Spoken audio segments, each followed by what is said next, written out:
नमस्कार, मैं हूं नम्रता पाराशर। आप देख रहे हैं खबर 24। चलिए रुक करते हैं खबरों की। और खबरों में सबसे पहले बात करेंगे फरीदाबाद की और आपको बताएंगे कि फरीदाबाद में एक सिपाही गूगल मैप के जरिए जाम से लोगों को निजात दिलाने में काफ़ी मदद करता है। अक्सर लोगों को अपने गंतव्य तक जाना है तो वो गूगल मैप का सहारा लेते हैं और अपने गंतव्य तक पहुंच जाते हैं।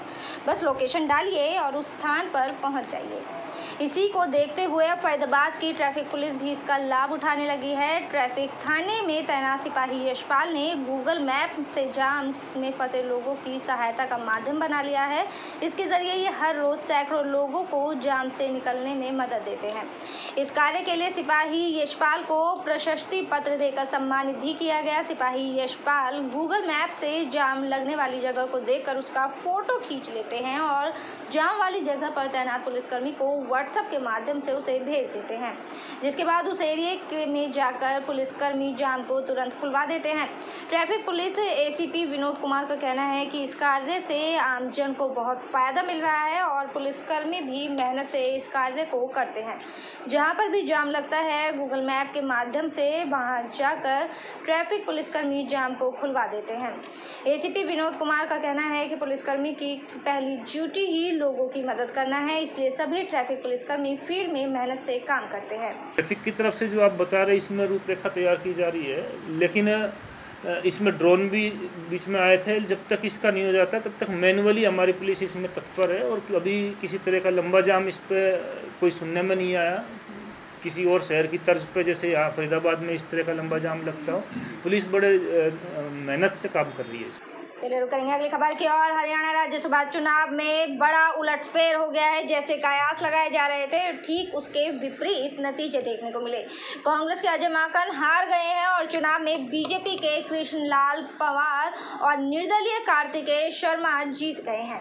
इस जीत की खुशी पलवल में भी बीजेपी विधायक दीपक मंगला ने अपने कार्यालय के साथ मनाई और राज्यसभा चुनाव में एक वोट 100 के बराबर माना जाता है। चुनाव आयोग ने कांग्रेस का एक वोट रद्द कर दिया था, वहीं एक निर्दलीय विधायक ने वोट नहीं दिया, जिसके बाद यहां 88 वोट बचे, यानी कि 8,800। जीत के लिए 2,934 वोट चाहिए थे। बीजेपी के कृष्णलाल को जीत के बाद 66 वोट बच गए, जो कार्तिकेय को ट्रांसफर कर दिए गए। कार्तिकेय शर्मा और अजय माकन को 29 वोट मिले थे, लेकिन बीजेपी के 66 वोट मिल जाने के बाद कार्तिकेय के वोट 2,966 हो गए और उनकी जीत हो गई। कांग्रेस का एक वोट अवैध होने के कारण पूरी बाजी पलट गई। इस खुशी को बीजेपी कार्यकर्ता जोर शोर से मना रहे हैं। इसी के साथ पलवल विधायक दीपक मंगला ने अपने बीजेपी कार्यकर्ताओं के साथ ढोल नगाड़ों के साथ इस खुशी को साझा किया और कहा कि निश्चित ही जीत हमारी होगी। कल राज्यसभा का चुनाव हुआ, 2 प्रतिनिधियों ने जीत दर्ज की है, क्या कहना चाहेंगे उनको लेकर?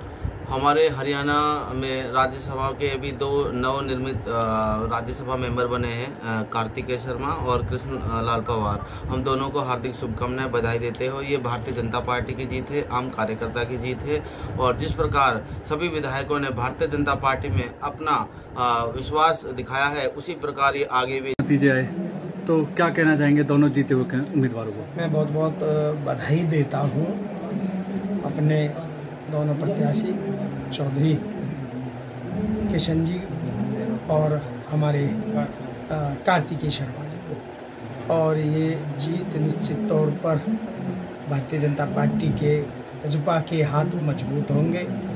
और मैं धन्यवाद करना चाहूँगा अपने प्रदेश के मुख्यमंत्री माननीय मनोहर लाल खट्टर जी का भी और सभी अपने विधायक साथियों का, जिन्होंने हमारे दोनों प्रत्याशियों को राज्यसभा में भेजने का काम। कांग्रेस द्वारा कुछ आरोप भी लगाए जा रहे हैं इस चुनाव को लेकर। देखिए, चुनावी प्रक्रिया अच्छे से हुई, ठीक से हुई। वहाँ जिन्होंने नियमों का पालन नहीं किया तो उनका नियमों का तो पालन होना ही चाहिए था। चलिए रुक करेंगे अगली खबर की और नगर परिषद चेयरमैन पद के बीजेपी प्रत्याशी डॉक्टर यशपाल क्षेत्र की जनता में पहुंचकर जनसंपर्क अभियान में जुटे हुए हैं। दिन प्रतिदिन चल रहे जनसंपर्क अभियान के दौरान वो लोगों के बीच अपनी मजबूत पकड़ बनाने में कामयाब होते दिखाई दे रहे हैं। पलवल नगर परिषद का चुनाव दिन प्रतिदिन निखर कर आने लगा है। जगह जगह प्रत्याशियों के पोस्टर लगे दिखाई देते हैं। इसके साथ ही नगर परिषद चेयरमैन पद के प्रत्याशी भी ताबड़तोड़ दौरा बढ़ाकर जनसंपर्क अभियान में जुटे हुए हैं। इसी कड़ी में बीजेपी प्रत्याशी डॉक्टर यशपाल बीजेपी कार्यकर्ताओं और उनके समर्थकों के साथ लोगों के बीच जाकर अपना समर्थन देने की अपील कर रहे हैं।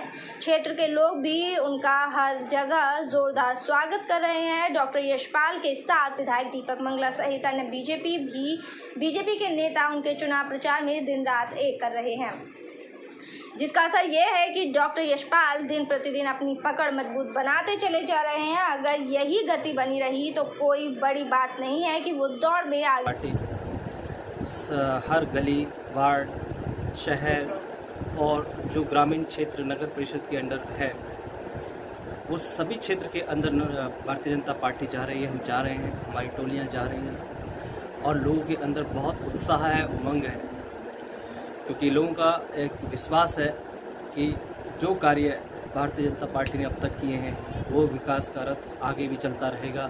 और इसी उमंग को देखते हुए हम कह सकते हैं कि भारतीय जनता पार्टी इस चुनाव में आगे दिख रही है। किससे मुकाबला होगा? देखिए, भारतीय जनता पार्टी के जो कार्यकर्ता हैं वो घर घर जाके अपनी तैयारियां करते हैं। बूथ पे हमारी समितियां बनी हुई हैं।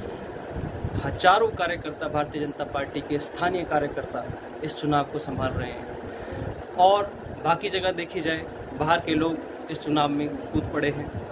वहाँ उनके पास में टीमें नहीं हैं, टोलियाँ नहीं हैं, तो बाहर के लोगों को, भाड़े के लोगों को लेके आए हैं चुनाव के अंदर। तो हमारा ऐसा मानना है कि किस तरह का रुझान मिल रहा है और देखिए, भारतीय जनता पार्टी की प्रत्याशी, जजपा की प्रत्याशी भाई यश को लेकर के आप जिस तरीके से आज हमारा इन लोहागढ़ में, नागल में, नगला में, इनमें कई जगह, रोनीजा में आज कई जगह जनसंपर्क का अभियान रहा है और जिस तरीके से आम जनमानस में जोश और उत्साह है, मुझे लगता है निश्चित तौर पर अच्छे वोटों से हमारी विजय होगी। चलिए बढ़ेंगे अगली खबर की ओर। पलवल नगर परिषद चेयरमैन पद के प्रत्याशी रामदत्त अहेरिया जनसंपर्क अभियान में लगातार जुटे हुए हैं। देखने वाली बात ये भी है कि उन्हें राष्ट्रीय राजमार्ग के दूसरी ओर बसे लोगों का अपार जन समर्थन भी मिल रहा है, जिसका मुख्य कारण है कि इस क्षेत्र का विकास कार्यों से अछूता रहना है।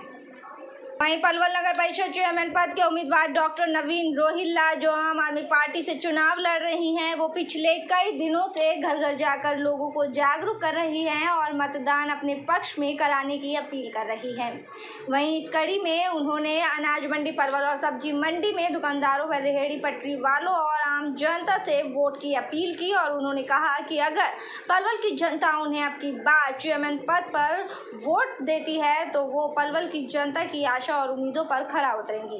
पलवल की जनता के टैक्स रूपी पैसों को वो सुविधाओं में बदलकर जनता को राहत देने का काम करेंगी। देखिए, जनता बहुत ज़्यादा त्रस्त है जो इस वक्त सत्ता में पार्टी है उससे, और थोड़ा सा आप कैमरा घुमाइए तो आपको पता लग जाएगा कि किस तरीके की व्यवस्था शहर में है। जगह जगह गंदगी के ढेर लगे हुए हैं, जो है हमारी नालियाँ जो हैं वो गंदे पानी से भरी हुई हैं, कीड़े पड़े हुए हैं, सीवरेज कहीं काम नहीं कर रहे हैं और सीवरेज डाले भी जो है सड़कों के बीचों बीच हुए हैं, जिनके गड्ढे थोड़े टाइम बाद, जिनके ढक्कन थोड़े टाइम बाद गिर जाते हैं, अंदर टूट के गिर जाते हैं, गड्ढे बन जाते हैं, लोगों के एक्सीडेंट होते हैं, कई बार जान गंवा बैठते हैं। कल शाम को शमशाबाद में प्रोग्राम था मेरा, तो वहाँ पे मैंने देखा कि इतने बुरे हालात हैं, मतलब कि कच्चे रास्ते से भी बुरे हालात हैं वहाँ पे।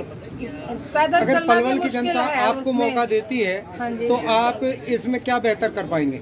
देखिए, इसमें जितने भी हमारे सीवरेज हैं ये चालू होंगे, जितनी नालियाँ हैं ये साफ सफाई करके ढकी जाएंगी और यहाँ पे सीवरेज वाटर ट्रीटमेंट प्लांट लगाए जाएंगे, रेन वाटर हार्वेस्टिंग की जाएगी, वाटर रिसोर्सेज रीजनरेशन का प्रोविज़न किया जाएगा, CCTV कैमरे जगह जगह लगाए जाएंगे कि क्राइम रेट यहाँ पे बढ़ रहा है, हमारी बेटियां सुरक्षित हो सके, आए दिन लूटपाट की वारदातें होती है वो कम हो सके, जगह जगह जो है लाइटों की व्यवस्था की जाएगी, पर्यावरण संतुलित रहे इसके लिए ग्रीन बेल्ट जगह जगह डेवलप की जाएंगी, पार्किंग की व्यवस्था जगह जगह की जाएगी, हमारे युवाओं के लिए libraries, public libraries, digital libraries बनाई जाएंगी, इसके अलावा रेडी मार्केट के लिए अलग जगह लोकेट की जाएगी। बहुत सारे काम है यहाँ पे करवाने के लिए। सत्ताधारी पार्टी पिछले 8 साल से नगर परिषद पर काबिज है, तो सत्ताधारी पार्टी नहीं करवा पाई, आप कैसे करवा पाएंगे?